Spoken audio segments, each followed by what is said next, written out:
Professional Builder, and every Thursday we go live and to a couple of our groups. So if you're watching live, please say what's up, leave me a thumbs up, leave me a comment, say hello, let us know where you're tuning in from. We've got members from New Zealand, Australia, Canada, the US, the UK, all the way from the Midwest to Oregon, East Coast, Invercargill, Kaitaia, Perth, over to Darwin, Morningside Peninsula, up into Essex, around London, in Scotland as well, near Aberdeen. So let us know where you're from. Let us know where you're tuning in from if you're watching this live. If you're watching the replay, then send us a DM. Let us know how you found it. This is completely free, except there's a caveat with that. There is a little charge, and that charge is to leave us some feedback or let us know how we've gone. If you found this useful, found this valuable, please share it with some friends that you think would get some value from it. But what we're going to unpack today is specifically for professional builders. Okay, we are called the Professional Builder. There you go. All right, and what I'm going to update you on today is what we've done over the last couple of days. So over the last week or so, we've been holding our monthly management meetings. Now, what's a monthly management meeting? Well, it's where we help our members run the business based on the numbers. Okay, it's really easy to play the game, okay, when you're not sort of focusing on the numbers, the real scoreboard. Okay, so what we want to do is want to make sure that all of our members can see and understand the scoreboard, which is the numbers that drive their business. We want to run the business based on the numbers, and that's what we do every month in our monthly management meetings. It's where we review the last 30 days and where we plan the next 30 days. Okay. Essentially, what we do is we make sure that we do not deviate from the vivid vision business plan. Okay, so we really dial in everybody's business plan and we reflect and review that every single month so that we're on the same page and we're working on the right strategies. Like I said, there's a couple of people joining me right now. So what's up? Drop a comment below. Let me know that you can see, hear, and unpack this with me. So what I'm going to do is I'm going to try something incredibly impressive and tricky. And what it is it is going to be walking you through one of the key. Yep, nice. You guys can see that spreadsheet. All good. So what I'm going to do is I'm going to walk you through the three main lessons that we took from hosting over 50 monthly management sessions. Okay.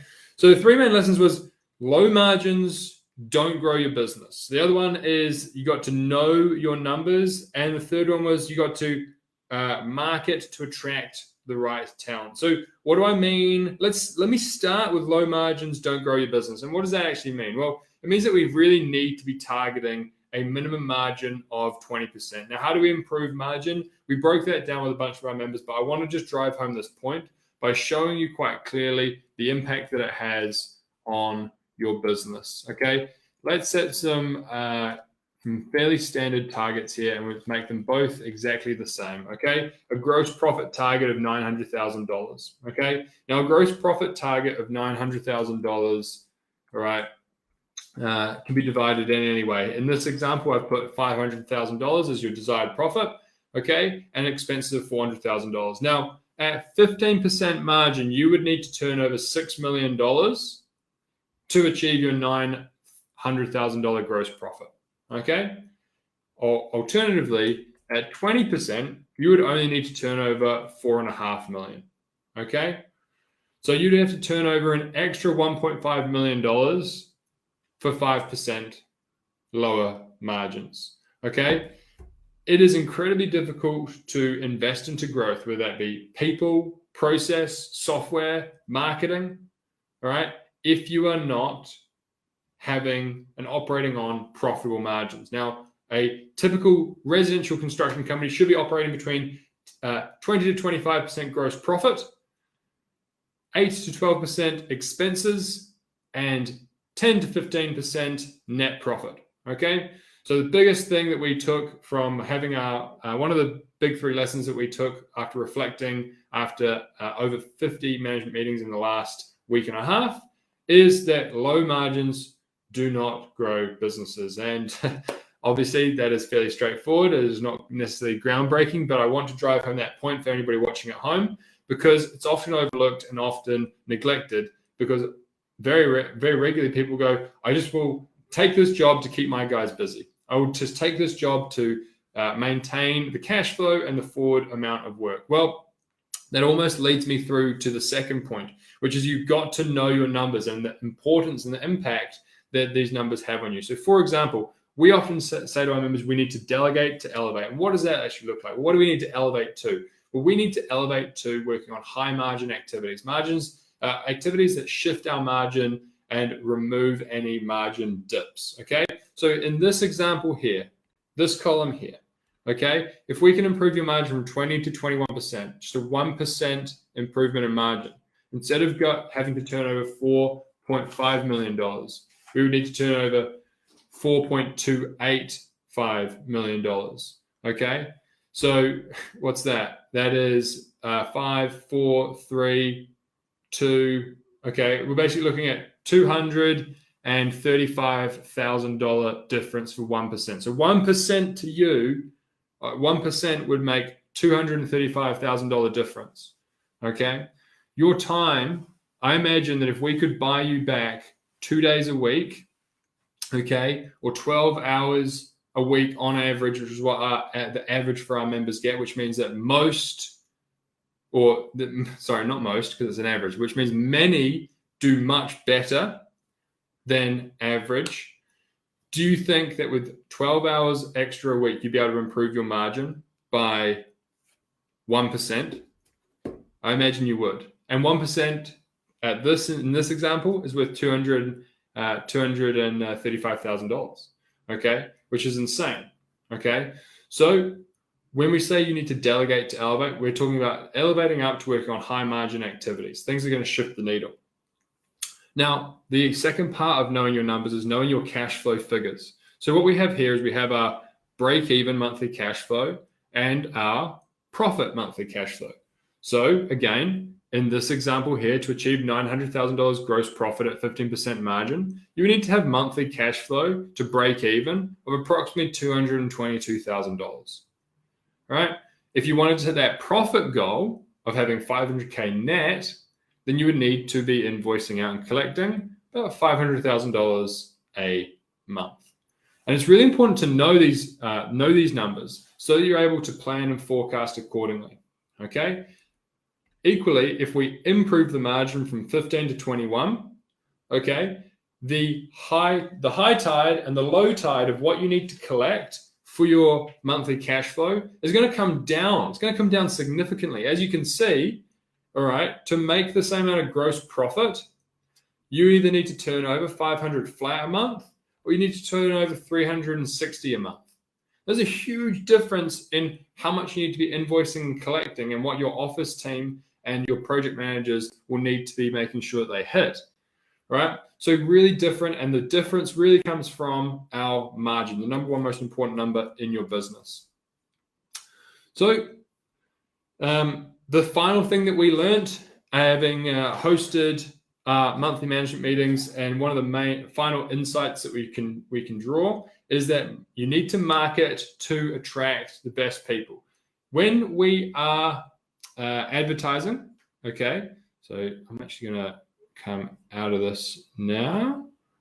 Okay, and how do I stop sharing? I imagine I'm going to click that. There we go. So when we are advertising, okay, and marketing for more projects, what we are doing is we are competing on price if we do not introduce variables such as timelines, budgets, trustworthiness, quality, communication. If we do not talk about the other variables that go into deciding who I'm going to build with, then 100%, the decision is typically going to be based on price. Now, the same thing occurs when we're trying to attract good quality candidates, good quality carpenters, good quality project managers, estimators, office managers. When we do not educate and market our business in a way which introduces community, culture, career progression, all right, type of work that they're going to be doing, then we are just going to be competing on, can we pay them above or at market rate? And obviously we want to pay people well, pay people fairly, and make sure we attract the best quality talent. But if we are relying on only attracting the best quality talent by paying them the most, it's going to be an uphill struggle. And as you might be experiencing, as many of our members are around the world, it's incredibly difficult to get good people. So we need to approach this challenge the same way that we approach the marketing challenge of introducing other variables, educating people on why they should come and work for you, work with you on your key projects, doing the key works that you need them to do with a clear process, a clear progression, career progression pathway, a clear community and culture that you provide.